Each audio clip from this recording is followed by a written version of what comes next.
하겠습니다. 마가복음 14장 72절 말씀입니다.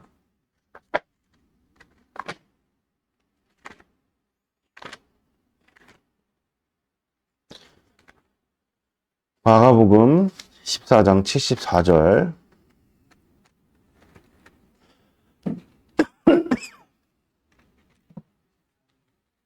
72절 죄송합니다.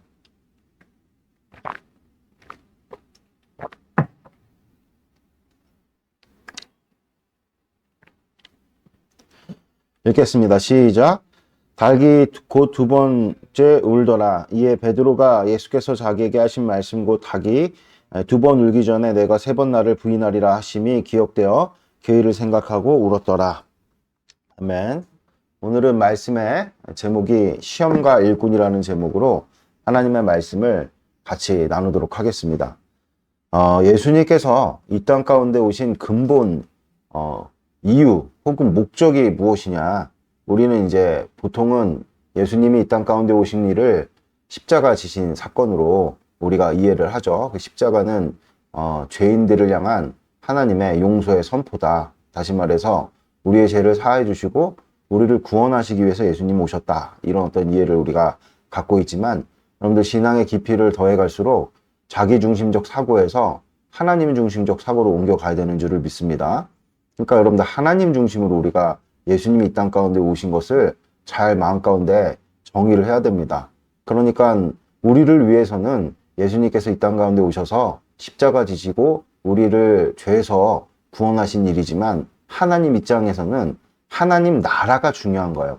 하나님 나라가 소중한 것입니다.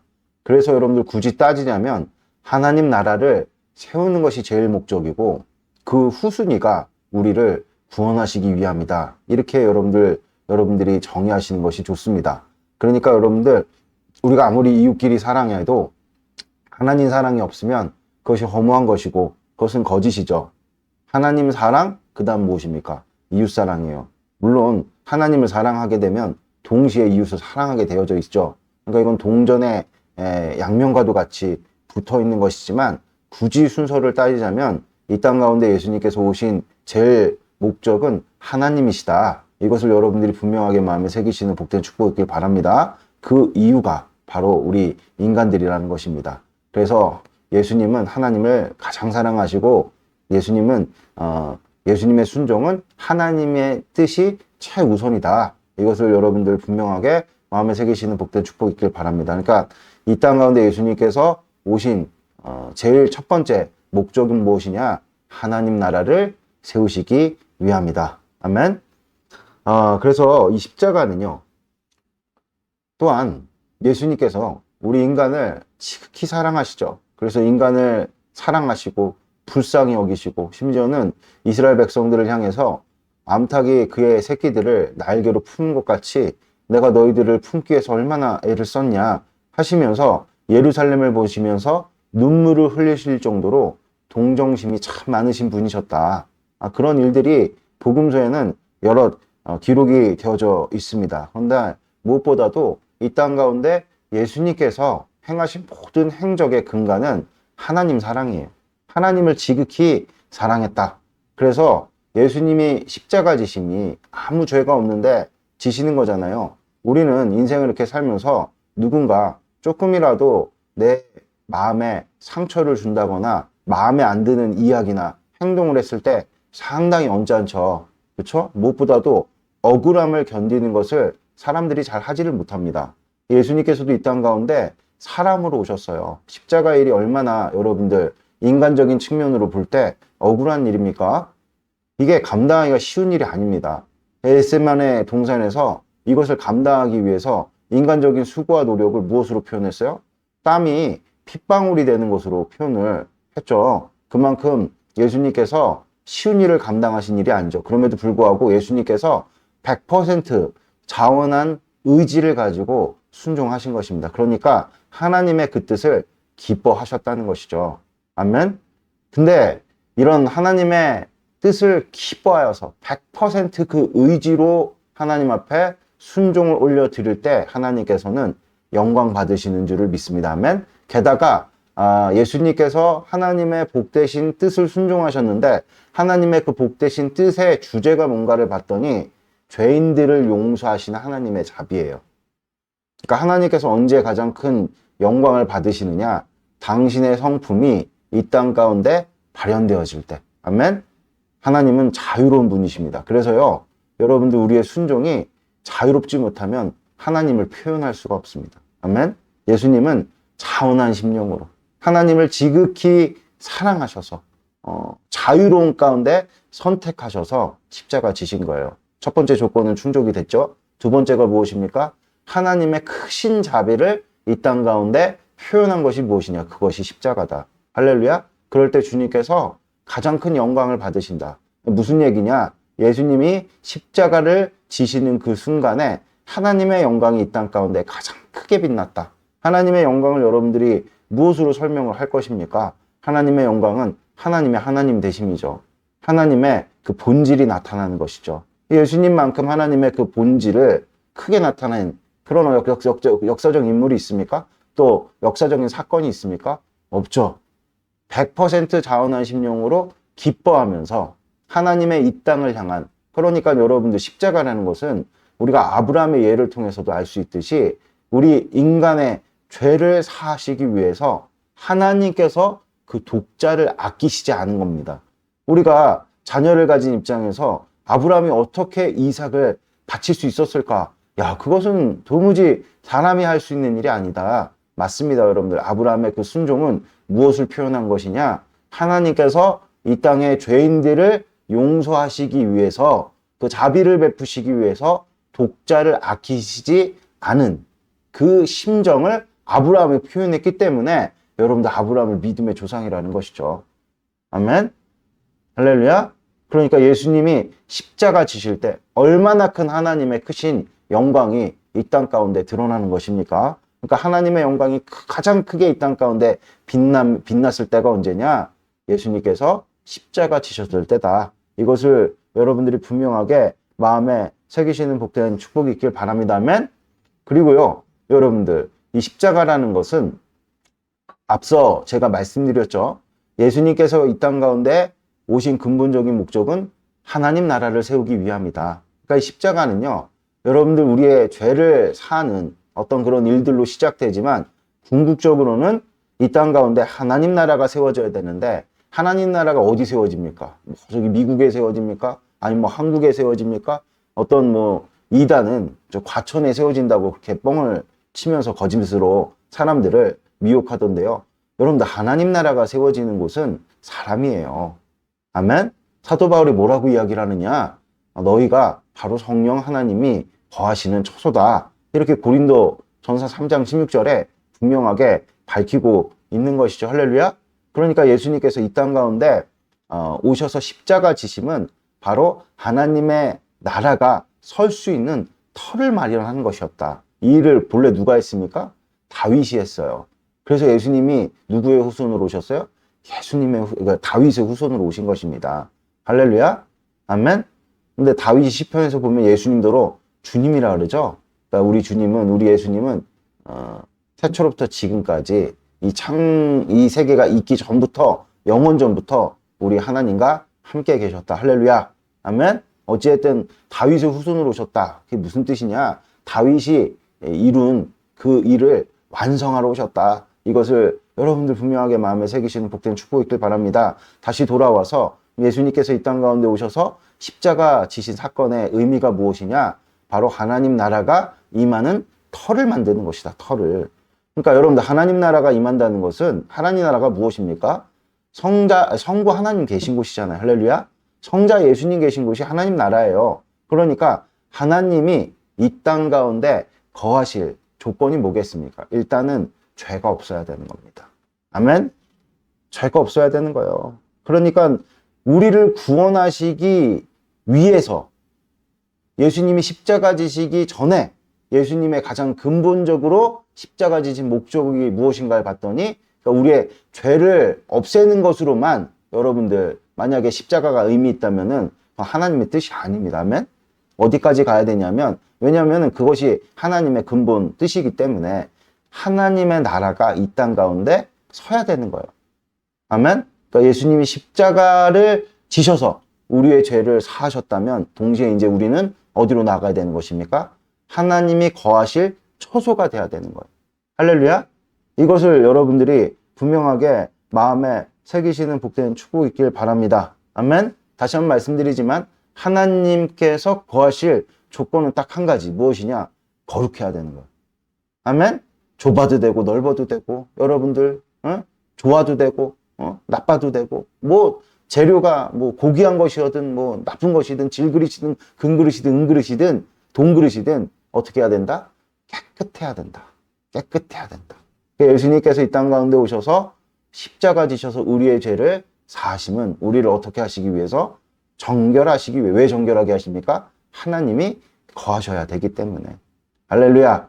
그럼 여러분들 그 죄가 없어지려면 죄가 어떻게 돼야 됩니까? 드러나야 돼요. 드러나야 된다. 여러분 죄라는 것이 인격에 가까워서 죄는 여러분들 진짜로 기생충과 같아요. 기생충. 기생충. 그 내용을 잠언서 5장 6절 말씀 우리 같이 한번 보도록 하겠습니다.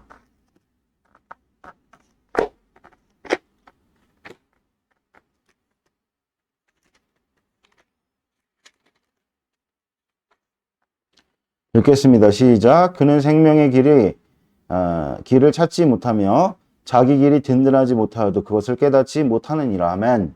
잠언서 5장은 특별히 음녀에 빠지지 말라, 음녀의 길로 가지 말라는 교훈으로 가득 차 있습니다.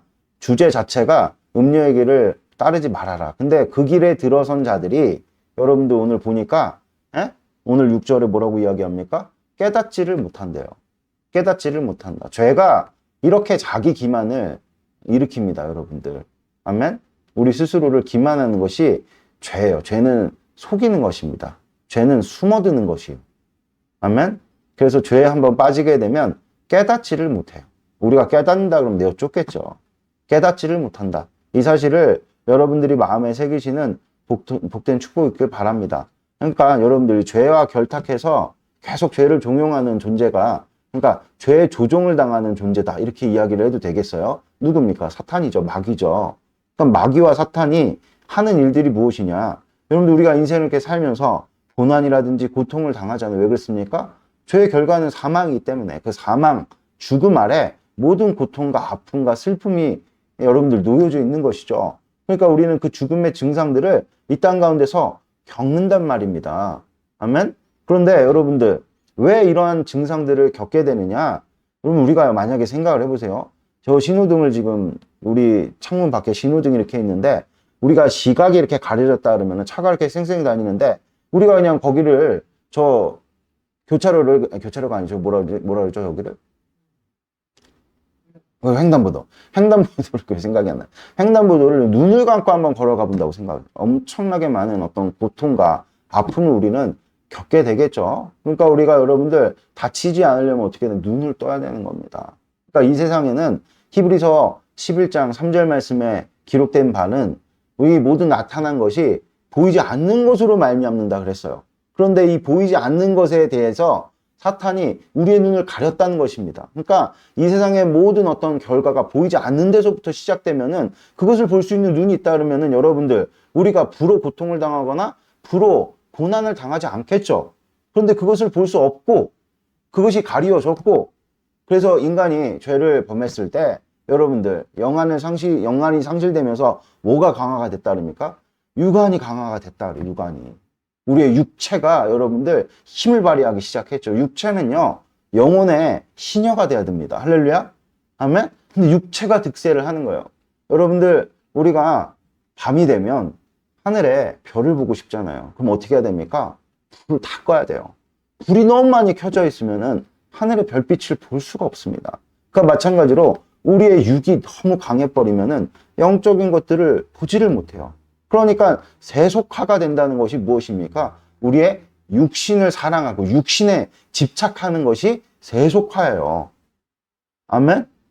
단지 돈을 많이 번다고 세속화가 되는 것이 아니라 돈을 벌어가지고 어떻게 해서든지 내 육신이 무엇을 먹을까? 무엇을 입을까? 또 어떻게 놀까? 어떻게 지낼까? 어떻게 하면 평안할까? 어떻게 하면 즐거울까? 그것만을 생각하는 게 세속화예요, 세속화. 아멘.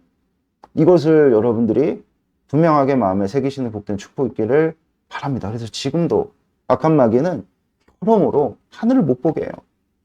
영적인 가치를 무시하게끔 만들어버립니다. 그래서 우리가 고통당하고 고난당하는 이유를 다 눈에 보이는 것으로만, 눈으로 인식할 수 있는 것으로만 그 이유를 찾게 만들어요. 그러니까 내가 지금 불행한 것은 돈이 없어서 그런 것이고, 내가 지금 힘든 것은, 내가 지금 숨 막히는 것은 이런 모든 지금 인간관계 가운데서 나에게 힘들게 하는 것이고, 또 회사 일이 너무 과중한 것이고, 뭐 여러 가지로 눈에 보이는 것으로만 원인을 찾게 만드는 것이 여러분들 마귀죠. 그래서 눈에 보이는 것을 원인을 찾아서 여러분들 그 원인을 우리가 바꾸고 해결을 하면은 우리 삶 가운데 고통의 문제와 이 마음의 묵직한 무거움을 벗어 던질 수 있습니까? 다시 한번 말씀드리면 인생의 무거운 짐을 벗어 버릴 수 있어요. 어떤 드라마 대사가 갑자기 설교 중에 한 가지 생각이 나는데, 어떤 대기업에 취직한 선배 그 직원이 후배 직원에게 하는 이야기가 무엇이냐면, 이 회사에 들어오기 위해서 부돈이도 애를 쓰고 스펙을 쌓고 그렇게 열심히 노력을 해갖고 회사에 딱 들어왔을 때 너무나도 기뻤는데, 좀 시간이 지나 보니까 관문 하나 연 것이더라. 문 하나 연 거다. 우리 인생이요, 결코 가볍지 않습니다. 무겁습니다. 왜 그렇습니까? 영안이 가려졌기 때문에 그렇다. 이것을 오늘 주님께서 우리에게 분명하게 마음에 오늘 말씀을 주시는 것이죠. 그래서 여러분들, 이 같은 악한 마귀가 지속적으로 우리의 눈을 가려서 여러분들 모든 것들을 육적으로만 생각하게 만들어 우리로 이르게 하는 결론이 무엇이죠? 계속 죄짓게 만드는 거예요. 우리 삶 가운데 고통이 떠나지 않고 우리 삶 가운데 평안이 없는 거죠. 안식이 언제입니까? 안식은 꿈도 못 꾸게 만들어버리는 것이 마귀가 하는 일이에요. 그토록 죄는요, 죄의 세력은 숨어서 일을 한다. 우리가 그 죄에 빠져서 우리가 고통을 당하고 있는지도 몰라요. 그러니까 여러분들, 다시 한번 말씀드리지만 안식은 누구로부터 옵니까? 안식의 창조주는 우리 주님이세요. 할렐루야. 천지창조하시고 나서 7일째 우리 주님께서 안식하셨단 말입니다. 그 안식에, 그 평안에 여러분들이 들기 위해서 어떻게 해야 됩니까? 눈을 떠야 되는 거예요. 하나님의 영광이 강렬하게 비추게 될 때 숨어있던 우리의 모든 죄악상들이 드러나기 마련이다. 이것을 여러분들이 분명하게 마음에 새기시는 복된 축복이 있기를 바랍니다. 제가 앞서 영광에 대해서 말씀드렸죠. 이 땅 가운데 하나님의 영광이 가장 크게 빛날 때가 언제였느냐? 그게 여러분들, 예수님이 십자가 지실 때예요. 100% 자원한 심령으로 여러분들 하나님을 기뻐하면서 하나님의 그 복되신 뜻을 다 이해하여서, 물론 예수님이 육신을 입고 계셨기 때문에 스스로 그 이해를 제한하신 바는 있습니다. 그러나 어찌됐든 간에 그 모든 것들을 이해를 하든지 못하든지 하나님을 믿는 믿음으로 하나님께 모든 것들을 다 맡겨드리면서 순종한 것이 십자가란 말이에요. 십자가. 그 십자가가 탁 임박했을 때 어땠겠어요? 하나님의 크신 영광이 막 가득가득한 거, 이 세상 가운데 눈에 보이진 않지만. 그랬더니 어떤 일들이 일어납니까? 어둠의 일들이 일어나. 어둠의 일들이 그동안 수면 아래서 이렇게 숨어있던 것들이 수면 위로 이렇게 탁 드러나게 되는, 다 폭로되어지는 그런 일들이 예수님의 그 십자가를 전후로, 십자가의 직전에 그냥 여러분들 일어났다. 해 뜨기 전이 가장 어둡지는 않진 않습니까? 그건 좀 잘못된 얘기인 것 같고, 폭풍 전야가 고요하다 그랬나요? 어쨌든 간에 그 예수님의 그 눈에 보이지 않지만 예수님 십자가 지려 할 때 하나님의 영광이 가장 크게 이렇게 비추게 되니, 예수님이 성찬에서 제자들에게 떡을 나눠줄 때는 어떤 일들을 결심하셨습니까? 겟셋마네 동산에서 십자가 지시기로 결단하셨단 말입니다. 아니죠. 제가 사건을 헷갈렸어요. 주님께서 6월절 어린 양을 이렇게 잡수실 때, 성찬을 제정하실 때 이미 마음 가운데 어떤 것을 결심하셔서 십자가 지시겠다 결단을 한 그런 상황이 예수님께 하나님의 영광이 가득했던 때죠. 무슨 얘기입니까?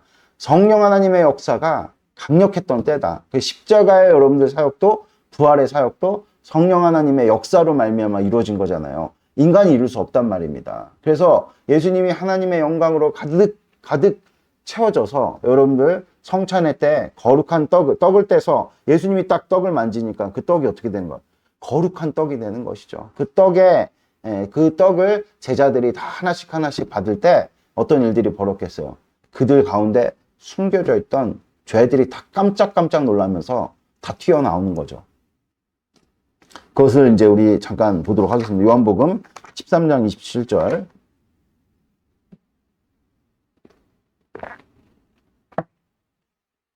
요한복음 13장 27절. 같이 읽도록 하겠습니다. 시작. 조각을 받은 후 곧 사탄이 그 속에 들어간지라. 이에 예수께서 유다에게 이르시되 내가 하는 일을 속히 하라 하시니. 아멘. 여러분들 여기서 가룟 유다에게 사탄이 들어간 이유가 무엇일까요? 여러분들 그 마음의 심상이 사탄의 터였다. 사탄의 오고 들어가는 집이었다. 이것을 사탄이, 그러니까 이 가룟 유다가요, 12제자와 같이 여러분들 예수님을 3년 반 동안 쫓아다녔단 말입니다. 외형으로 볼 때는 예수님의 충성스러운 제자였으나 그 이면에, 그 속에 그가 열심을 내면서 예수님을 쫓았던 그 숨어있던 숨은 동기가 확연하게 이때 드러나게 된 것이죠. 아멘. 그래서 사탄이 쑥 들어갔다. 무슨 얘기입니까? 그의 심상이 사탄의 터였다. 그의 모든 행위의 동기가 사탄으로부터 온 것이었다. 이것을 분명하게 보여주고 있는 것이죠. 할렐루야. 아멘.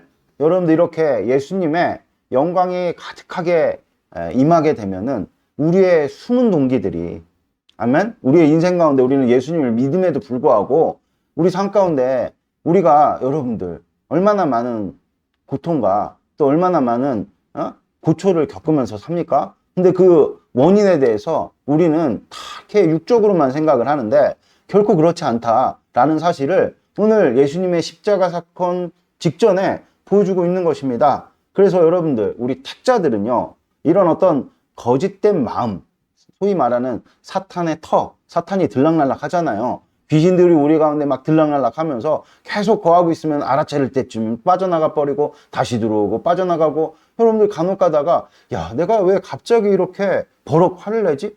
내가 왜 갑자기 이렇게 못된 마음을 품지? 여러분 이런 생각 해보신 적 없으십니까? 이게 과연 나인가? 이런 생각을 들 때가 있지 않으시냐는 얘기예요. 어느 순간이 딱 되면 파르르 떨고, 어느 순간에 어떤 이야기를 들으면 막 대노하게 되고, 여러분들 숨어 있는 거예요.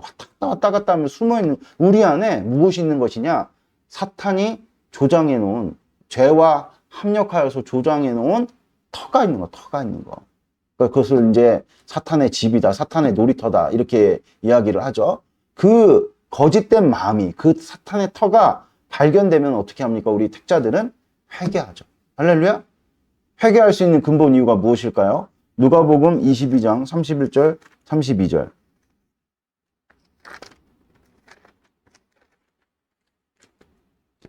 31, 32 같이 읽도록 하겠습니다. 시작. 시몬아 시몬아 보라, 사탄이 너희를 밀가부르듯 하려고 요구하였으나 그러나 내가 너를 위하여 내 믿음이 떨어지지 않기를 기도하였노니 너는 돌이킨 후에 내 형제들을 굳게 하라. 할렐루야. 그러니까 여러분들, 이것이 예수님이 보좌 우편에 우리를 위해서 중보하시는 실체입니다. 아멘? 이게 중보하시는, 실제 우리를 위해 중보하시는 예수님의 리얼리티예요. 그러니까 예수님이 지금도 우리를 위해서, 우리 택하신 자들을 위해서 사탄이 우리를 밀가부르듯 하려고 하잖아요. 그런 것들을 주님께서 어떻게 하십니까? 중보하신다. 그러니까 여러분들, 베드로가 예수님을 어떻게 합니까? 배신하죠. 그게 베드로 안에 기생하고 있던, 베드로를 기만했던 죄의 실체예요. 아멘? 그러니까 사탄의 놀이터라는 얘기예요. 그러니까 그동안 예수님을 충성을 다해서 내가 따르는 줄 알았는데 알고 봤더니 바리새인 못지않은, 그렇죠? 헤롯 못지않은 야심과 야망에 치우쳐서 예수님을 따랐다라는 그 사실이 언제 여러분들 발견이 됩니까? 예수님께서 십자가 지실 때. 무슨 뜻입니까? 하나님의 영광이 강력하게 비칠 때, 여러분 그것이 견디지 못해서 튀어나온 것이 예수님을 닭이 2번 울기 전에 3번 부인한 사건이다. 그래서 오늘 본문 말씀에 예수님의 말씀이 생각나서 어떻게 했다 그럽니까? 통곡을 했다 그래요. 예수님 뭐라고 말씀하셨어요 오늘? 너는 깨달은 후에 돌이켜서 내 형제를 어떻게 하라 그래요? 죽게 하라. 돌이키라는 말이 무슨 뜻입니까? 회개하라는 것이죠. 아멘. 그래서 우리 택자들은 다시 한번 말씀드리지만 이 사탄의 터가 발견되어지면 내 마음의 심상이 정말 선한 동기로부터 영적으로 성령 하나님께로부터 온 것이 아니구나. 사탄으로부터 내가 이렇게 이런 어떤 열심과 이런 어떤 행위들을 가져온 것이구나. 이것을 깨닫게 되면 어떻게 해야 됩니까? 회개하면 되는 거예요. 회개하면. 회개합니다. 우리 택자들은. 할렐루야. 그러면 우리 택자들은 종종 시험을 받아요. 왜 시험을 받습니까? 그래야 쓰임받기 때문에. 다시 한번 말씀드리지만 이 베드로의 배신과 가룟 유다의 배신이 언제 일어났느냐? 예수님께서 십자가 지시기 직전에 일어났다. 그럼 여러분들 십자가 사건이 무엇이냐? 바로 이 땅 가운데서 예수님께서 어떻게 하는 거예요? 우리의 죄를 사시는 거예요. 아멘? 베드로가 그동안에 예수님을 3년 반 쫓으면서 내가 예수님의 정말 사랑해가지고 내가 쫓는다 이렇게 생각했는데 예수님 십자가 앞에서 거짓된 심상이 확연하게 드러났다. 그것을 어떻게 하는 겁니까? 회개할 때 예수님이 지신 그 십자가의 보혈이 의미가 있는 거예요. 그럼 여러분들 버려진 자 가룟 유다는 어떻습니까? 회개치 못하죠. 심지어 스스로 자책하여서 스스로의 목숨을 끊어버리는 끝까지 하나님을 신뢰치 않는 돌이키지 않는 어떤 그런 모습을 분명하게 보여주고 있죠. 그럼 제가 다시 한번 말씀드리겠습니다. 아까 앞서 말씀드렸던 것처럼 십자가 사건은 단지 우리의 죄를 사하기 위해서입니까? 아니라 그랬죠. 십자가 사건과 여러분 무엇이 붙어 있습니까? 부활 사건이 붙어 있는데 그 간극은 3일밖에 안 돼요. 근데 여러분들 3일이라고 하니까 우리가 오늘 내일 모레 이렇게 해서 3일 이렇게 생각하지만 예수님이 오늘 십자가 지셨잖아요. 그러면 하루 지나잖아요. 그렇죠? 그리고 반나절 지나서 예수님께서 뭐 하신 거예요?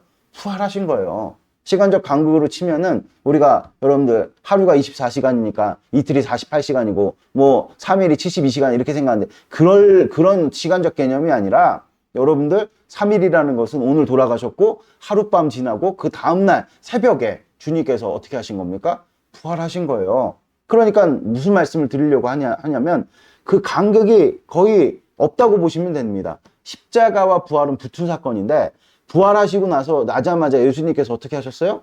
제자들을 찾아오셔가지고 가장 먼저 하신 일이 성령 하나님을 받아라. 할렐루야. 그리고 여러분들 예수님이 40일 동안 하나님 나라의 일들만 선포되어 하시고 열흘 있다 성령 강림 일어나고 이 땅 가운데 무엇이 임했습니까? 하나님 나라가 임했어요. 근데 그 하나님 나라가 여러분들 성령 강림 때 우리는 여러분들 집단적으로 일어난 그 사건을 두고 교회 시작이다 이렇게 얘기하지만 그에 앞서서 제자들에게 예수님께서 먼저 가셔서 성령 받아라 하면서 숨을 내셨다니까요. 아멘? 그러니까 어디서부터 시작된 겁니까?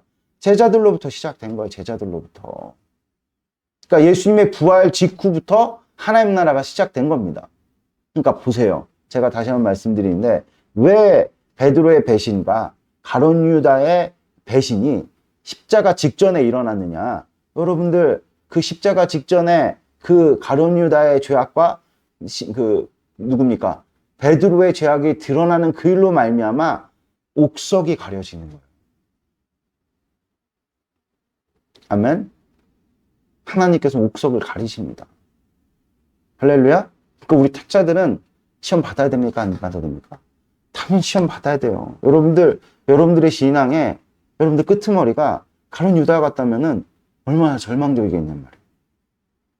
그래서 여러분들 교회에 우리가 순종하자. 어렵지만 자원한 심령으로 우리가 순종하자. 그래서 고민도 많이 하고 어찌해야 될까? 마치 예수님께서 겟세마네 동산에서 어제도 그제도 그런 말씀 하시더라고. 어떤 자매님이 그 교회 됨 40일을 안 하려고 오늘 주일 예배까지 안 하려고 자기가 그렇게 마음에 굳은 마음을 가지고 교회에 나왔는데 오늘도 강단에서 목사님 설교를 듣고 내가 이제 마음을 다시 돌이켜서 해야겠다 그렇게 마음을 먹었습니다. 했던 이런 고백을 하시더라고요. 그러니까 여러분 우리가 뭔가 하나님 앞에 순종을 딱 하려고 이렇게 마음 먹을 때 우리가 무엇을 받습니까?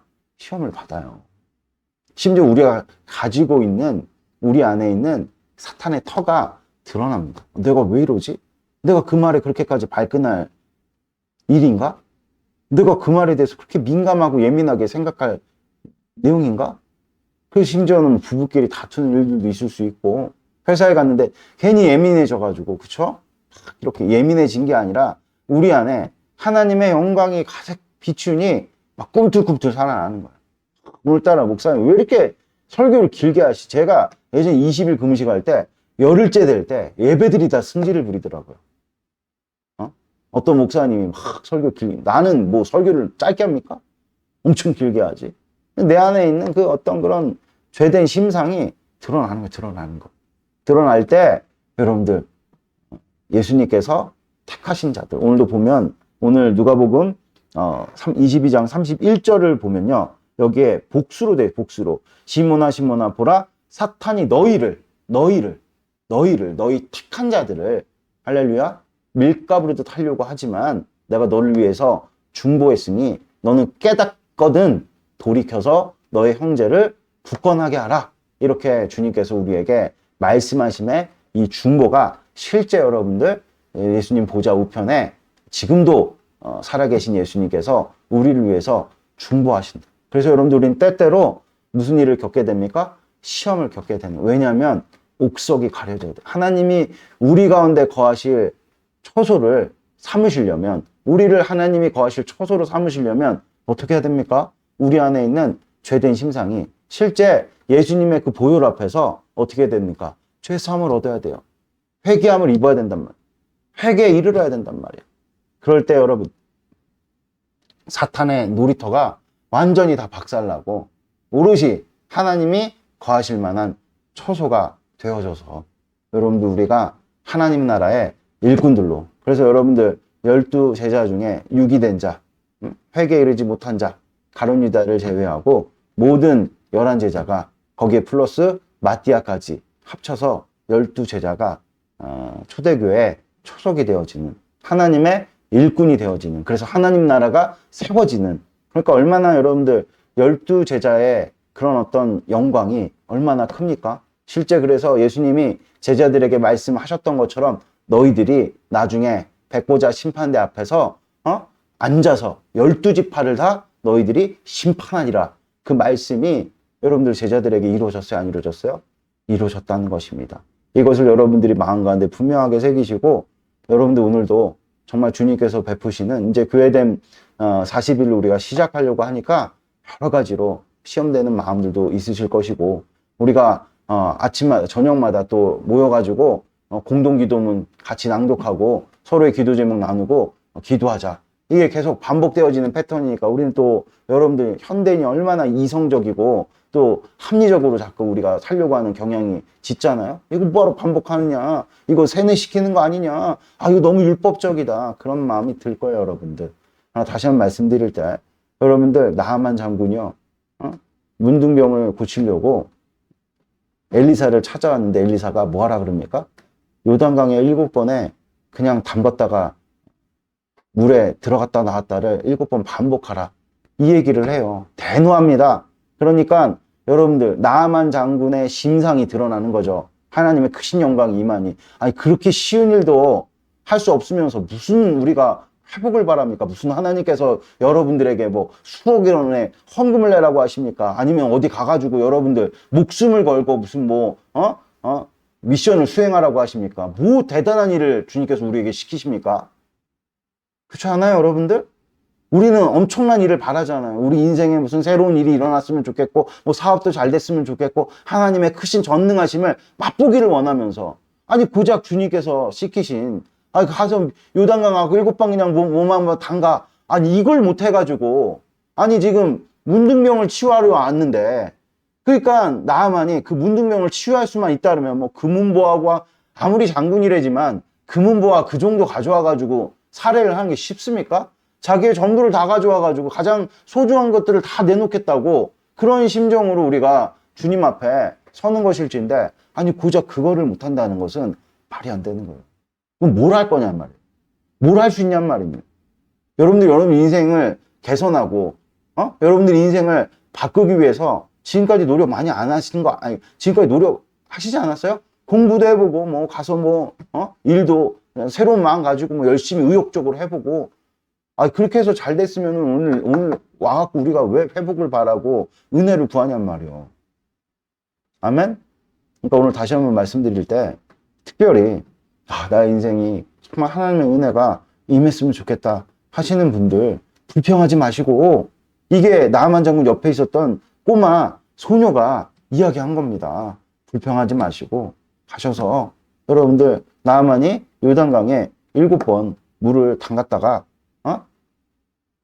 다시 뭐, 나왔다가, 들어갔다, 나왔다 7번 반복한 것처럼, 나만 이런 얘기를 해요. 야, 우리 아람 제국에 이 요단강보다 더 좋고 아름다운 강들이 많아. 여러분들 이런 인식이 무슨 인식이냐면, 나 옛날에 이거보다 더한 것들 해봤어. 나 옛날에 특세 해봤어. 나 옛날에 열심히 해봤어. 여러분들 맞아요. 그렇게 여러분들이 교회에 요구하시는 내용들을 순종하시면 많은 은혜를 받았죠. 근데 해봐도 내 입모양 이 꼴이야. 정말 이 모양 이 꼴인 게 그 순종한 결과입니까? 제발 양심에 손을 얹고 좀 생각을 해보세요. 아니란 말입니다. 여러분들, 하나님은 어제나 오늘이나 내일이나 변함없으세요. 우리에게 많은 은혜를 베푸시지만 요구하십니다. 무엇을 요구하십니까? 순종을 요구하세요. 이거 왜요? 이거 뭐 30분 이거 하루에 1시간 시간 아깝지 않습니까? 여러분들이 하루에 시간을 얼마나 많이 낭비하면서 하시는지 아세요? 그 시간 조금 할애해서 하나님께 못 드립니까? 딱 그거 원하시는데. 여러분들 그래서 오늘도 이 아침에 분명하게 마음에 새기시고, 여러분들 나아만 장군처럼 순종에 이르러 여러분들 하나님의 크시고도 놀라운 역사를 분명하게 누리시는 복된 은총이 있기를 주 예수 그리스도 축원드립니다. 기도드리겠습니다.